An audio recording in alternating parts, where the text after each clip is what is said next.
So now that we know a little bit about what academic tone is and isn't, and now that we know a little bit about style and style guides and how they all tie together and work together, we're going to start looking at words and sentences. This sounds very elementary, but the first step in improving your academic tone is improving your word choice, your word order, your syntax, and the sentences that you choose and the way that you write your sentences. This is how you, in essence, are expressing your thoughts.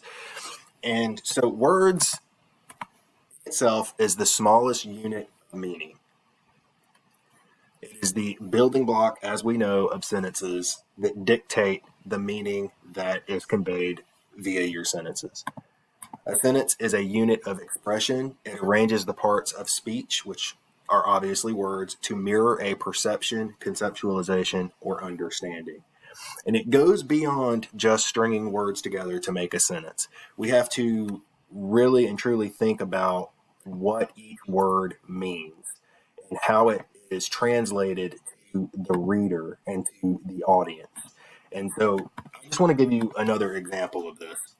What I normally do when we're in an in-class environment is I try to emulate this idea of words being the smallest unit of meaning, however, being inherently and intrinsically complex. It's not as simple as, I like to use this word, I'm going to use it. This person has a preference for this word, he likes to use it. Words and language and lexicon are embedded in our own experience. And so we really have to start being analytical and critical about even the smallest unit of expression in our writing via words. One of the most important points to convey when understanding sentence revision and word choice is that words in and of themselves have no intrinsic meaning. I'm just going to write that here.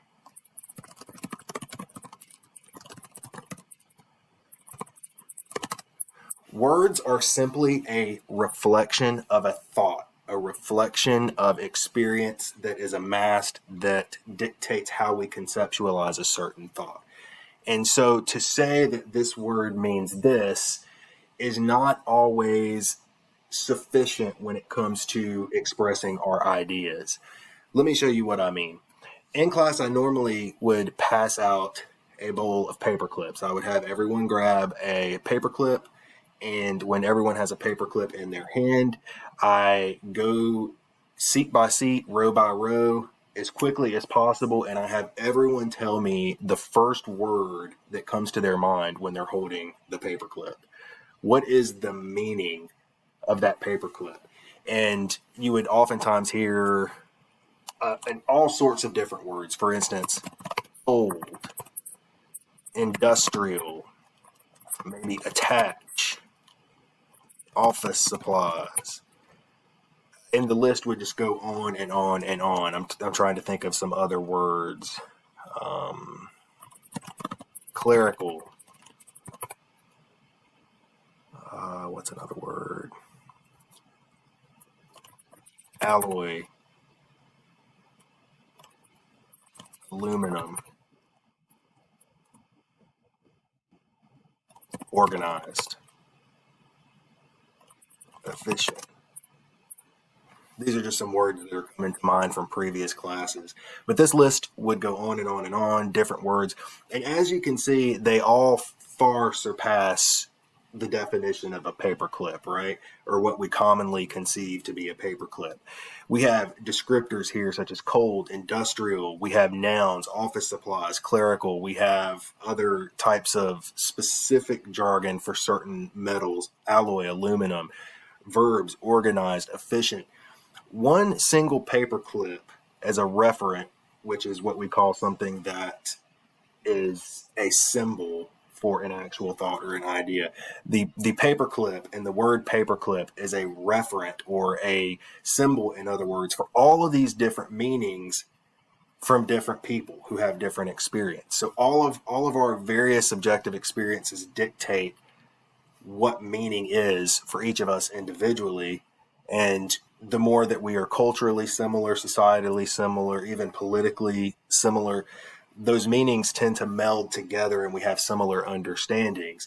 And so it's really important to understand that word choice is dictated by your audience. You have to analyze your audience, know who you're speaking to in order to effectively and sufficiently choose the right word that best suits your purpose to convey meaning. And as you can see from the variants in this list based on just two single words, paperclip, one being a noun, one being a descriptor, paperclip, there can amass a huge list of different meanings based on people's understanding.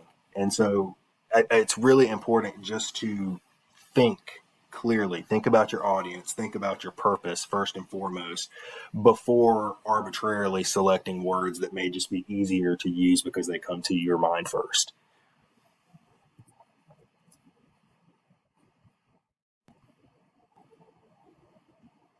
Now, I don't have time to reteach these basic English elements, but I wanted to include them because as you start looking at word choice and incorporating a more advanced way of choosing or selecting the words and descriptors you want to use within your sentences, you have to also understand how sentences are outlined, how sentences are formulated, how you can manipulate the various parts of a sentence to create complex sentences. So you do need to understand what are the basic rudimentary parts of speech, what are the basic elements that compose a sentence, which then in essence composes a paragraph. I'm going to just name these. I want you all to go back through these slides and look at the particular meanings. I'll point out the ones that are important here, but for the sake of time, I'm just going to go through them. We have the subject, the focus of the sentence, who or what we are making a statement about or asking a question about. In more elementary writing, it's usually a pronoun, she or her. And it's important to note that in complex sentences, an entire phrase can be the subject with more detail than just a singular word or pronoun. Below here in red are the actual subjects of the sentence. So the first example is a simple subject, and the second is a subject phrase. Predicate, the verb or action of a sentence, along with any modifiers or complements, can be divided into simple predicate and complete predicate. So the same two examples, the first sentence is a simple predicate. The second is a technically full predicate.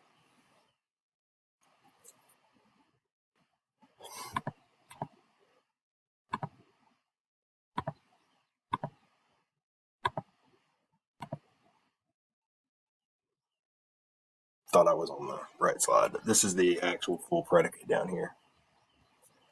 You'll notice it's got descriptors and modifiers all included. So this would be a complete predicate phrase, whereas the singular word would be the simple predicate. Subject, verb, simple enough. Then you have objects that come in four forms. That's direct objects, indirect objects, objects of preposition, and complementary objects. There are four examples here. The direct object is the part of the sentence that the predicate acts upon. She gave the team a case of beer. We know that the predicate here is gave. Who did she give a case of beer to? The team. So the team would be the direct object of this sentence. Same way here in a simple sentence with a pronoun as an object. Sam wrote her a new song. Sam wrote a new song for who? For her. So her would be the direct object. The indirect object comes before a direct object and tells us to whom or to what or for what the predicate acts. She gave a case of beer to the team. Sam wrote a new song for her. Many times you will see the object being an object of a preposition. Anytime you see a preposition word, for instance, here, out or from, it's the phrase that follows, or the words that follow, out a window, from the premises. Complementary object, a construction with two objects in which the second modifies the first. The second can be a noun or an adjective. Complement, following linking verbs such as is, become, and appear when they modify or describe the sentence's subject. We call these subjective complements. They can be adjective or noun. All right, so I'm going to stop here. Those are just some basic elements. I'm just reading through them. You know where to find them. They're also included in a writer's reference, so you can look up those specific items, what they mean in more detail and with more examples. So it's important that you do that. Parts of a sentence. So phrase, this is important. A phrase is a group of words that work closely together as a unit of meaning that is a similar expression of meaning among all the words that are used, but lack a subject and a predicate.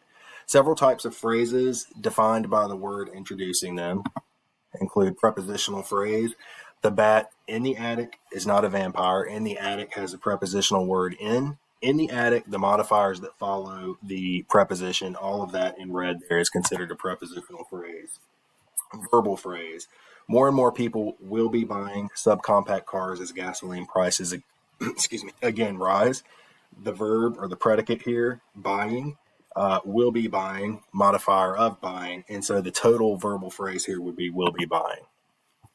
Infinitive phrase, we know that infinitives start with the word to enjoy, so to plus verb. Hockey fans tend to enjoy violence. To enjoy violence would be the infinitive phrase here. And a gerund phrase, we know typically focuses on a word ending in ing. Establishing a fastest state requires ruthlessness and ambition. Establishing would be the gerund here, but that total phrase, all of the words that establish the meaning there, would be establishing a fastest state. Participle phrase, doubting the medical assumption of his time, Pasteur sought further knowledge about what causes diseases. Doubting the medical assumption of his time, or this is also considered an introductory phrase because it's a phrase with no subject or predicate that starts a sentence. We always set that off with a comma, as you see here. It's also a participle phrase in this instance. A clause is a group of words that does contain a subject and a predicate. And so we have an independent clause and a dependent clause. And these are the basic clauses, the basic elements that comprise our sentences. An independent or main clause is a sentence in itself. It is a complete independent thought. The thin dog barked. We have a subject, we have a predicate. You can have other words in there, but as long as it can stand by itself and it has a subject and a predicate, it can in essence be identified as an independent or main clause. A subordinate or dependent clause is not a complete sentence and it cannot stand by itself. These typically work as a noun, adjective, or adverb in the sentence. Typically, these subordinate clauses can come before or after a sentence set off with a comma. So, for instance, an introductory phrase, such as the last example on the previous slide, anytime you have an incomplete clause to start off a sentence or to add some supporting details, set that off with a comma. The introductory phrase can be a subordinate or dependent clause. Also, interjectory or parenthetical clauses. So these are those aside comments that you often see within a sentence. Those usually are set off with commas but do not have a subject and predicate. Those are also considered subordinate or dependent clauses in themselves.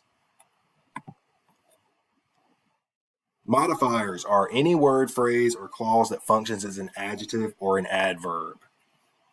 So to describe a noun or to further describe or embellish on a verb.